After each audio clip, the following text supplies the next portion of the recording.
বাবা তোমার আর মায়ের শাড়ি জামাগুলো দিয়ে গেলাম। অভয়া, এই আমার তানপুরের এই তারটা ছিঁড়ে গেছে মা, একটু একটু লাগিয়ে দিবি?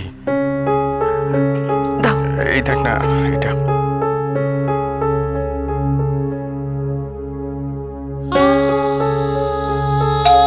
ও দিদি ভাইরা এলো বুঝি, আমি দেখছি, আমি দেখ।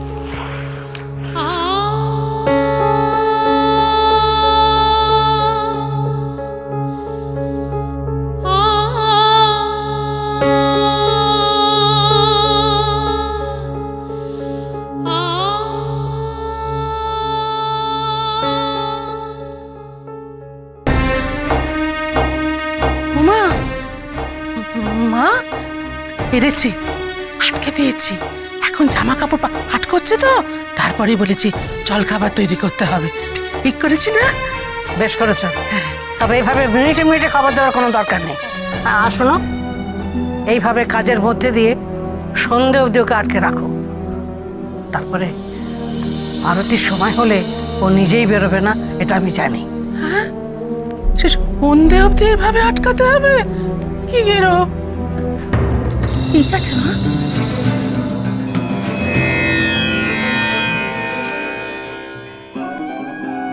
হ্যাঁ বুড়ি, মেজো তো নিচে রান্নাঘরে গেল, কিন্তু ওর যা হাতে স্পিড, 10 মিনিটে ও ঠিক খাবার বানিয়ে ফেলবে। তারপর ঠাম্মি ওকে কিভাবে আটকাবে? দেখো বৌদি, যা হয়েছে সেটা খারাপ হয়েছে মানছি, কিন্তু ঠাম্মির যখন এত আপত্তি তখন মিষ্টি দিদি বা এত জেদ করার কি আছে? মানুষটাই তো আর নেই। না না বুড়ি, আসলে কি বলতো, এতদিনের বন্ধু, একবার শেষ দেখাটা। এত বাহানার কি আছে? ঠাম্মি নিজে সোজাসুজি বলে দিলে তো পারে যে তুই যাবি না, ব্যাস চুকে যায়। দেখো, আমাকে বা তোমাকে কিছু নিয়ে যদি মানা করতে হতো, ঠাম্মি এত ঘুরিয়ে ফিরিয়ে করতো?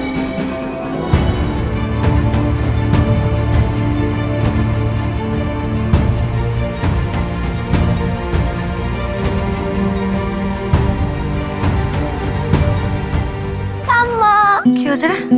ও জামা কাপড় পাল্টানো হয়ে গেছে? আমার হয়ে গেছে, আমি এক্ষুনি দিচ্ছি। কাম্মা, ওই ছেলেগুলো সব ধরা পড়েছে। ইস, জানো তো, আমার নয় মা কালীর মতো মহিলাকে দেখতে খুব ইচ্ছে করছে। আচ্ছা, ওনাকে কেমন দেখতে হবে বলো তো? ওই যে মেয়েটা টিভিতে বললো না, মা কালীর মতো, ওরকম খোলা চুল। আমার কি মনে হয় জানো তো, ওনাকে আমাদের মা দয়াময়ীর মতো দেখতে, তাই না?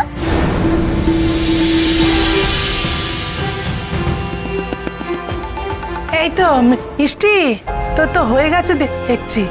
তা আমাকে একটা সাহায্য করবি মা? আমি খাবো। আস্তে আস্তে, তুমি এত লাফিও না, তুমি ধপাস করে পড়ে যাবে। তুই গিয়ে টেবিলে বস, আমি নিয়ে আসছি। যাও। কাম্মা, দাও, আমাকে দাও। এক মিনিট বাবা।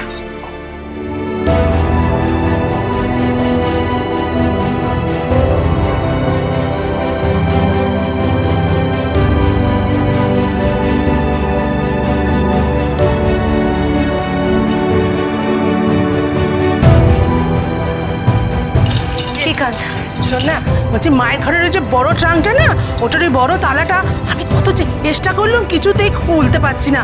তুই একটু খুলে দিবি বাবা? এবার কিন্তু তোমরা বাড়াবাড়ি করছো না। আমার একটা কথা শোনো, বেচারা কখন থেকে যাবে বলে তৈরি হচ্ছে, আর একটার পর একটা কাজ দিয়ে ওকে আটকে দিচ্ছ। মা কেন আটকাবে?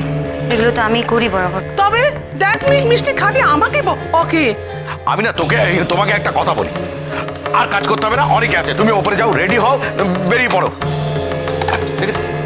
কোথায় কি তালা? চলো আমি খুলে দিচ্ছি, চলো। কেন, আমি কি কোনোদিন তালা খুলে নিয়ে নাকি? চলো চলো চলো। হ্যাঁ, তুমি রান্না করেই যাও, যেতে হবে না। আমার পরোটাটা দিচ্ছি বাবা। এনে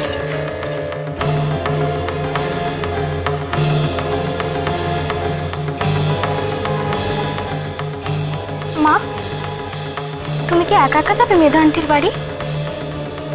না, সঙ্গীতা আন্টি যাবে। তুমি কিন্তু প্লিজ ওই বডিটা দেখো না, আমি যাব তোমার সঙ্গে।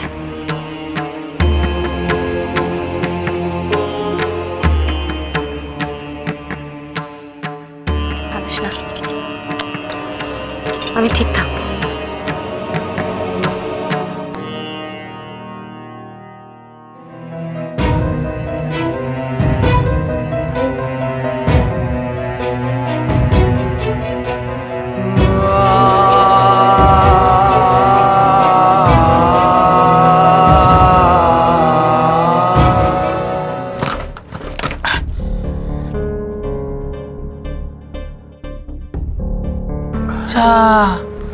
গেল? হ্যাঁ গেল। আর এই একটা ছোট্ট কাজের জন্য তোমরা বারবার মিষ্টিকে ডেকে পাঠাচ্ছিলে। এটা জং ধরা তালা মোচড় দিতেই হাতে খুলে এলো। ঠাম্মি, ঠাম্মি আমি তাহলে তুই এসে গেছিস? আয় আয় আয়, দেখ এই ট্যাঙ্কে না অনেকগুলো আসন আছে, বুঝছিস তো? একটু পরিষ্কার করে এগুলো রাখতো। থাক ঠাম্মি, অনেক হয়েছে। ও যখন একটা জায়গায় যাবে বলে ঠিক করেছে তখন ওকে বারবার আটকানোটা ঠিক না। না ঠিক আছে ঠাম্মি, তুমি বলো কি করতে হবে। না থাক, আমার মেজো নাতি যখন বারণ করেছে তখন তার উপরে কার কথা চলে?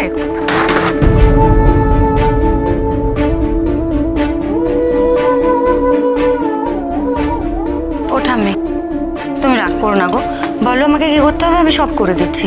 আসনগুলো ধুয়ে পরিষ্কার করে দিতে হবে তো। থাক, যে কাজটা করতে যাচ্ছ সেটা এখন না করলেও চলবে। ওদের বাড়ি যখন যাবে ঠিক করেছো, ওখানে চলো। আর হ্যাঁ মা ঠাম্মি, আমি মিষ্টিকে ছেড়ে দিয়ে আসছি। কি হলো, চলো।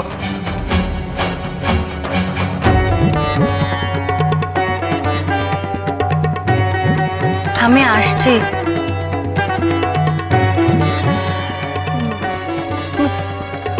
মিষ্টি? ও না, ও, মা মা আমি, ওই দেখো, আমি কোন দিকে যে যাই, কি জ্বালা।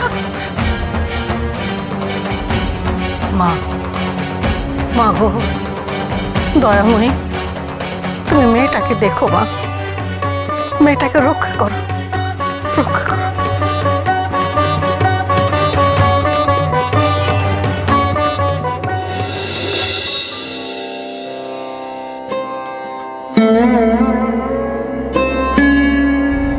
মিষ্টি, মেয়েটার কথা খুব মনে পড়ছে না রে? সকালেও হাসপাতালে বললো 72 ঘন্টার আগে কিচ্ছু বলা যাবে না। 72 ঘন্টার মধ্যে কোথায় চলে গেল মেধা?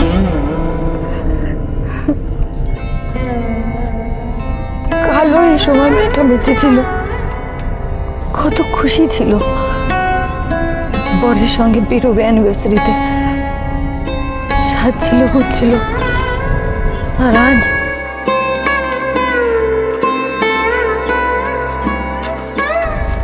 মিষ্টি, তুই তখন ঠাম্মির কথা রাগ করিসনি তো? ঠাম্মির কথা কেন? আরে ওরকম বারবার তোকে আটকে দিচ্ছিল না?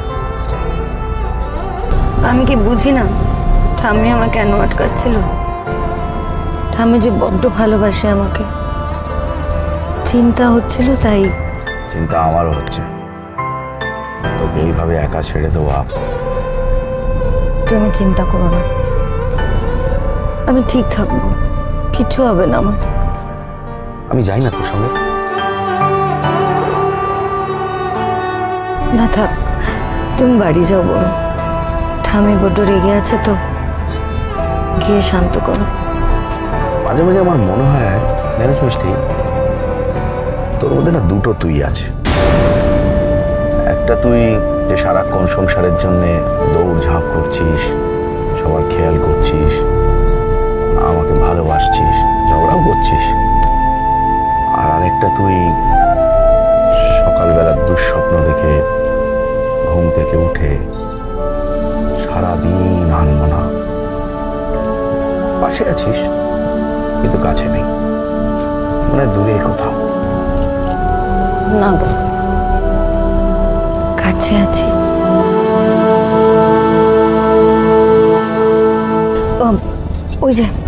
ওই যে উঁচু বিল্ডিংটা। একটু ওয়েট করি, তোর হয়ে গেলে নিয়ে চলে যাবো। না তুমি বাড়ি যাও, ওই তো সঙ্গীতা দাঁড়িয়ে আছে।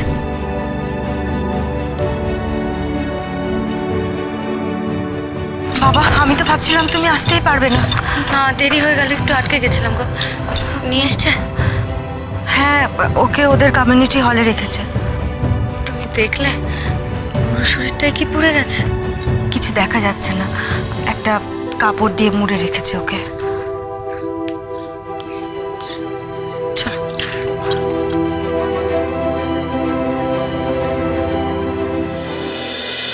জয়কার